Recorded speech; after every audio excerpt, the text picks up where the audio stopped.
আজকের ভিডিওটি তাদের জন্য যারা মেডিকেল ল্যাবরেটরি টেকনোলজিস্ট 2021 সালে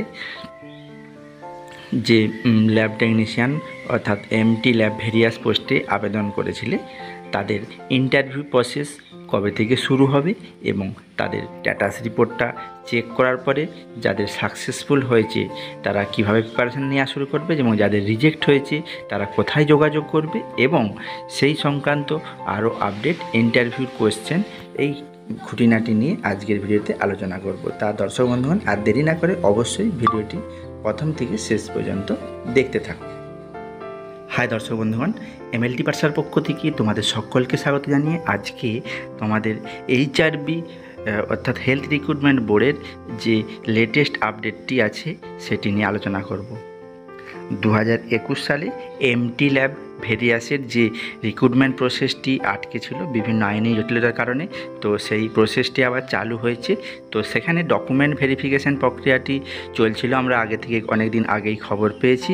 তো ডকুমেন্ট ভেরিফিকেশান বা যেটা স্কুটিনি বলে সেটা প্রায় কমপ্লিট হয়ে গেছে।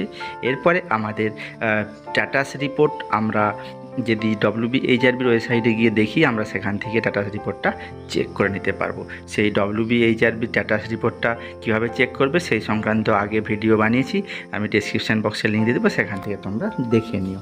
তো আজকে আমরা সেই স্ট্যাটাস রিপোর্ট চেক করতে গিয়ে দেখা যাচ্ছে অনেকের যে স্ট্যাটাস সাকসেসফুলি অ্যাপ্লিকেশান সাবমিটেড অনেকের দেখাচ্ছে বা অনেকের সেটা রিজেক্ট দেখাচ্ছে। তো রিজেক্ট বিভিন্ন কারণে দেখাচ্ছে, আমি সেই কারণগুলি একে একে ডিসপ্লেতে দেখছি। এই কারণগুলি অনেকের দিচ্ছে যে সারনেম মিসম্যাচ, আবার অনেকের দিচ্ছে কোয়ালিফিকেশানের সার্টিফিকেট ঠিকঠাক মতো আপলোড হয়নি বা এক্সপিরিয়েন্স সার্টিফিকেটটা ঠিকমতো আপলোড হয়নি, অথবা অনেকের আবার দিচ্ছে যে অনেকের অ্যাপ্লিকেশান বা ভেরিফিকেশান যখন আমরা অ্যাডভার্টাইজমেন্টে যখন আমরা এক্সপিরিয়েন্স আপলোডের সময় দেখেছিলাম যে ওই সময় পর্যন্ত অর্থাৎ 2021-এর যে অ্যাডভার্টাইজমেন্ট বেরিয়েছিল তার আগে পর্যন্ত কোর্স কমপ্লিট বা এক্সপিরিয়েন্স যাদের কমপ্লিট হয়েছে তারাই একমাত্র আপলোড করবে, তারপরে যারা আপলোড করেছে সেগুলো অনেককে রিজেক্ট হয়েছে। তো এই বিভিন্ন কারণে এই রিজেক্ট হয়েছে। সেই রিজেক্টগুলি তোমাদের প্রবলেম সলভ করার জন্য অবশ্যই এইচআরবি অফিসে যোগাযোগ করে সেই সলভ করে নেওয়া অবশ্যই দরকার, কারণ এই সমস্যাটি যেহেতু অনেকেরই হয়েছে সেহেতু এইচআরবি এই প্রবলেমটি সলভ করতে অবশ্যই উদ্যোগ নেবে।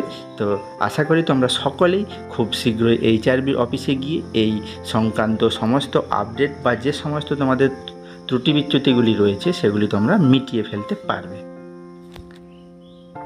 তো এরপরে আমরা দেখব যে ভেরিফিকেশান করতে গেলে যে স্ট্যাটাস চেক করলে আমরা দেখতে পাবো অ্যাকসেপ্ট আর রিজেক্ট। যাদের ক্ষেত্রে অ্যাকসেপ্ট হয়েছে তাদের বলি যে তোমাদের যে এইচআরবির খুব শীঘ্রই যেটা খবর পাওয়া যাচ্ছে যে স্ক্রুটিনি প্রক্রিয়া কমপ্লিট হয়ে গেছে এবং ওদের একটা বোর্ড মিটিং সম্পন্ন হয়েছে। সেই বোর্ড মিটিংয়ের পরেই তাদের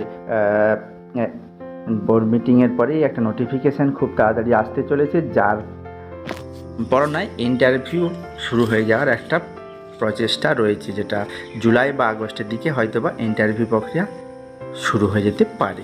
তো সেই ইন্টারভিউ প্রক্রিয়া শুরু হয়ে যাওয়ার জন্য যাদের অ্যাকসেপ্ট করে তারা দেরি না করে তাদের এই ইন্টারভিউর জন্য প্রিপারেশান নেওয়াটা শুরু করে দাও।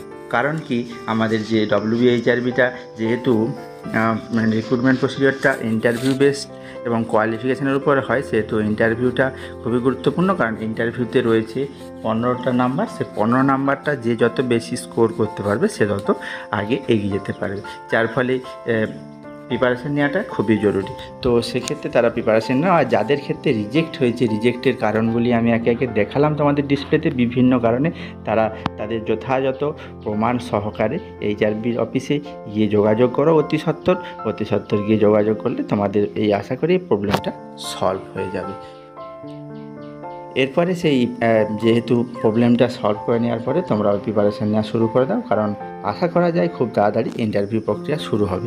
সেই ইন্টারভিউ প্রিভিয়াস যেসব ইন্টারভিউ হয়েছিল সেই সংক্রান্ত কোশ্চেন অ্যান্সার আমি পরবর্তী ভিডিওতে নিয়ে আসবো। অবশ্যই এমএলটি পাঠশালার সঙ্গে থাকো এবং সেই সাথে আরও বলে রাখি, যারা তোমরা আমার চ্যানেলটি এখনও সাবস্ক্রাইব করোনি তারা অবশ্যই আমার চ্যানেলটি সাবস্ক্রাইব করে দিয়ে অল নোটিফিকেশান অপশানটি এনাবেল করে দিতে ভুলো না।